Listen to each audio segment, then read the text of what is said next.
तो जिम्मेदारी आपकी बनती है। आपसे मेरा मुतालबा है, इस घर में जितने बच्चे हैं, 7 बच्चे थे इनके, 2 बेटी की इन्होंने शादी किया था। अभी 3 बेटी है, 5 में से 3 बाकी है, 2 बेटा बाकी है। 5 बच्चे हैं, एक उनकी बीवी है, 6 लोग इस घर में खाने वाले हैं, खिलाने वाला कोई नहीं रहा, तनहा थे कमाने वाले। ये चले गए। इनके घर की परवरिश कौन करेगा? इनके घर की देखरेख कौन करेगा? इनकी बेटी की शादी कौन करेगा? इनके बेटे को पढ़ाएगा लिखाएगा कौन? जाने वाले तो चले गए। तो अपनी मौत नहीं मरे, एक होता है अपनी मौत मरना, एक होता है किसी का मर्डर कर देना। नहीं तो सुबह हॉस्पिटल ले गए हम लोग अपनी तशफ़ी के लिए, एक्सपायर यही कर चुके थे, वो यही कर चुके थे। लेकिन दिल को सुकून नहीं मिल रहा था कि डॉक्टर से मशवरा ले ले, पूछ ले क्या होता है। होता है ना कि आदमी आखिरी सांस तक लड़ रहा है जिंदगी के लिए, तो हम लोग लेकर के गए कि डॉक्टर कहीं कुछ ट्रीटमेंट करे, अगर कुछ हो तो बच जाए। लेकिन वहाँ जाने के बाद मेडिकल कॉलेज ले गए, लेकिन वहाँ जाने के बाद मुतालबा है शिक्षित समाज के लोग, आप भी समझो मेरी बातों को। ये मैं आपकी आवाज़ बन के बोल रहा हूँ, ये मेरे घर की घटना नहीं है, ये पूरे टीचर के घर की घटना है। आज मेरे घर में हुआ, कल आपके यहाँ भी होगा। अगर आप चुप रहेंगे तो मेरा मांग है कि इस घर में। नमस्कार, प्रणाम, गोर लगे छी। हम रवि कौशल उपस्थित छी अहाँ के बीच, अहाँ देख रहल छी तऽ लाइव मिथिला न्यूज देख रहल छी।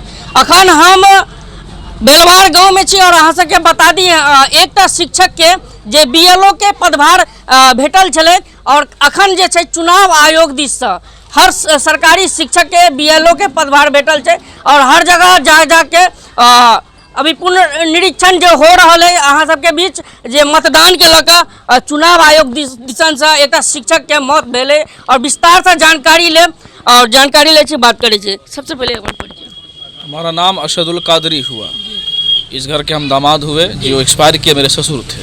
इनकी मौत हुई है हार्ट अटैक की वजह से, और हार्ट अटैक का जो कारण बना है इनका वर्क, इनका काम। ये इनको बीएलओ बनाया गया था। बीएलओ पहले भी बनते थे ये, लेकिन पहले के बीएलओ में और अब के बीएलओ में फ़र्क है।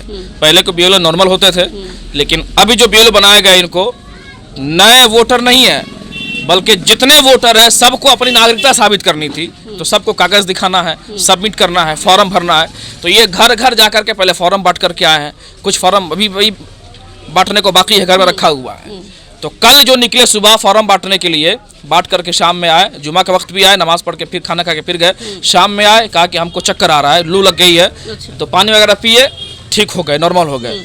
फिर रात में जितना फॉर्म लेके दिन में आए थे सबको लिखने के लिए बैठे, तो इससे पहले भी वो लिखते थे 11-12 बजे रात सो जाते थे, लेकिन रात, इसका मतलब है कि परेशानी बहुत है इनके ऊपर कि 25 तारीख को सबमिट करना है। आज आपको करीबन 5 तारीख आज आपको हो गया है, 20 रोज बाकी है, तो 20 रोज में इनको करके देना है। दिमागी परेशानी इनको बढ़ गई थी कि ये काम होगा कैसे, अगर नहीं हुआ तो हमारी नौकरी चली जाएगी। तो नौकरी जाने के डर से ये प्रेशर में काम करते थे। रात के 2 बजे तक इन्होंने काम किया, लिखा है, और लिखते लिखते ये बेहोश हो गए, हार्ट अटैक कर गए। अच्छा, सुबह फिर अहाँ सबके जे देखलिए हॉस्पिटल लऽ गेलिए, की भेले ओइ समय? सुबह हॉस्पिटल ले गए हम लोग अपनी तशफ़ी के लिए, एक्सपायर यही कर चुके थे, वो यही कर चुके थे। लेकिन दिल को सुकून नहीं मिल रहा था कि डॉक्टर से मशवरा ले ले, पूछ ले क्या होता है। होता है ना कि आदमी आखिरी सांस तक लड़ रहा है जिंदगी के लिए, तो हम लोग लेकर के गए कि डॉक्टर कहीं कुछ ट्रीटमेंट करे, अगर कुछ हो तो बच जाए। लेकिन वहाँ जाने के बाद मेडिकल कॉलेज ले गए, लेकिन वहाँ जाने के बाद डॉक्टर ने कहा कि कुछ नहीं है, बॉडी खाली हो गया है, एक्सपायर कर। की लगैया एक्सपायर कर गेलखिन, ओइके बाद कोनो जनप्रतिनिधि या कोई भी एहन लोग आयल छलन देखा लेल? प्रतिनिधि में सिर्फ मुखिया जी इस पंचायत के आए हुए थे सुबह में, इस गांव के मुखिया जी है वो आए हुए थे।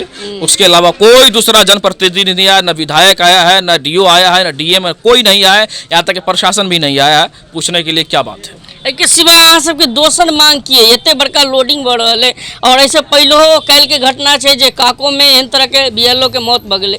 की लगैया सरकार कहीं ना कहीं चुनाव आयोग के लोडिंग भऽ रहा है शिक्षक सब पर?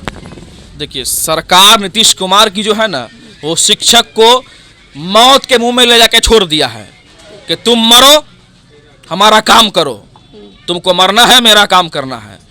बिहार में चुनाव होना है, इलेक्शन कमीशन ने अपना फरमान जारी कर दिया है कि 1 महीना में पूरे बिहार के वोटर को, 7 से 8 करोड़ वोटर है फिर बिहार के हैं, सबको अपनी नागरिकता साबित करनी है। बैक डोर से एनआरसी लाया गया है, सबों के लिए एनआरसी है, ये सबों के लिए लाया गया है। लेकिन इसमें मर कौन रहा है? बीएलओ मर रहा है, क्योंकि काम कौन करना है? बीएलओ करना है। तो ये बीएलओ थे, तो इनके ऊपर प्रेशर था, नीतीश कुमार ने इनको मारा है। मैं सीधी बात कहता हूँ, नीतीश कुमार ने मारा है इनको। इसलिए कि अगर इलेक्शन कमीशन के फरमान पर नीतीश कुमार अगर रोक लगाते, आप पावर में थे, आप बिहार के मुखिया हैं, आप मुख्यमंत्री हैं, अगर आप कहते कि हमको कुछ मौका दीजिए, हम यहाँ के लोगों से बात करेंगे, ठीक है आपने लाया, कुछ लंबा आप समय देते। अभी सामने चुनाव होना है, 1-1.5 महीने के बाद चुनाव होना है, आचार संहिता लागू होना है, आप उससे पहले ये लेकर के आ रहे हैं। क्या मतलब बनता है कि बस हमारी मर्जी है, हम जो चाहे करेंगे, मरने वाला मरे, कोई फर्क नहीं पड़ता है। तो मैं सीधे मुजरिम मानता हूं नीतीश कुमार को। नीतीश कुमार अगर अपनी चुप्पी तोड़ दिया होता इलेक्शन कमीशन के आगे, तो ये दिन नहीं होता, ना कल बीएलओ मरता, ना आज हमारे घर में एक शिक्षक मरता जो बीएलओ थे। तो मुजरिम नीतीश कुमार है। नीतीश कुमार ने मेरे घर के आदमी को मारा है जो मेरे ससुर थे। के सिवा अहाँ सबके दोसर की मांग रहते आदमी तब लौट के अयते ने। बात सही है की के सिवा मांग रखे छी? जाने वाले तो चले गए, तो अपनी मौत नहीं मरे। एक होता है अपनी मौत मरना, एक होता है किसी का मर्डर कर देना। नीतीश कुमार आपने मर्डर किया है, तो आपने मर्डर किया है तो जिम्मेदारी आपकी बनती है। आपसे मेरा मुतालबा है, इस घर में जितने बच्चे हैं, 7 बच्चे थे इनके, 2 बेटी की इन्होंने शादी किया था, अभी 3 बेटी है, 5 में से 3 बाकी है, 2 बेटा बाकी है, 5 बच्चे हैं, एक उनकी बीवी है, 6 लोग इस घर में खाने वाले हैं, खिलाने वाला कोई नहीं रहा, तनहा थे कमाने वाले। ये चले गए। इनके घर की परवरिश कौन करेगा? इनके घर की देखरेख कौन करेगा? इनकी बेटी की शादी कौन करेगा? इनके बेटे को पढ़ाएगा लिखाएगा कौन? नीतीश कुमार, हम आपसे मुतालबा करते हैं, इनकी सैलरी जब तक इनकी नौकरी बाकी है, 60 साल पूरा होने तक इनके अकाउंट में आना चाहिए। ये मेरा पहला मुतालबा है, और मैं समझता हूँ ऐसा मुतालबा किसी ने नहीं किया होगा। ये मेरा पहला मुतालबा है। शिक्षित समाज के लोग, आप भी समझो मेरी बातों को, ये मैं आपकी आवाज बन के बोल रहा हूँ। ये मेरे घर की घटना नहीं है, ये पूरे टीचर के घर की घटना है। आज मेरे घर में हुआ, कल आपके यहाँ भी होगा। अगर आप चुप रहेंगे तो मेरा मांग है कि इस घर में हर महीने उनके अकाउंट पर सैलरी आनी चाहिए। दूसरा मेरा मुतालबा है कि 50 लाख रुपया नीतीश कुमार आपको मुआवजा देना पड़ेगा, इसलिए कि आपने मर्डर किया है, आपने मृत्यु किया है एक शिक्षक का, आपको 50 लाख रुपया देना पड़ेगा। तीसरा ये कि इस घर में एक आदमी को नौकरी चाहिए, उनकी बीवी को नौकरी चाहिए, अनुकंपा में नौकरी चाहिए। आपको नौकरी, आपको रोजगार देना होगा, नहीं देंगे घर के बच्चे क्या खाएंगे, बच्चे की शादी कैसे होगी, परवरिश कैसे होगी। ये मेरा 3 मुतालबा है, इसको पूरा कीजिए।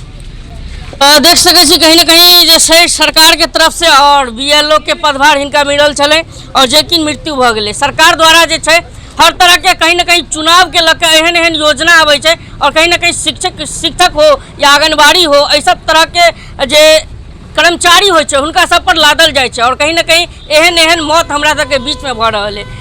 चलू ई साजिश छे या हार्ट अटैक के द्वारा हिनकर मौत छे, एहि के लेल अनुरोध करबै जे प्रशासन कहीं ना कहीं एता और इस जगह पर सरकार हिनका सबके सुनता, और वीडियो के बेसी से बेसी शेयर करूँ, आवे वाला समय में सब लोग इस वीडियो के देखता। बहुत बहुत धन्यवाद।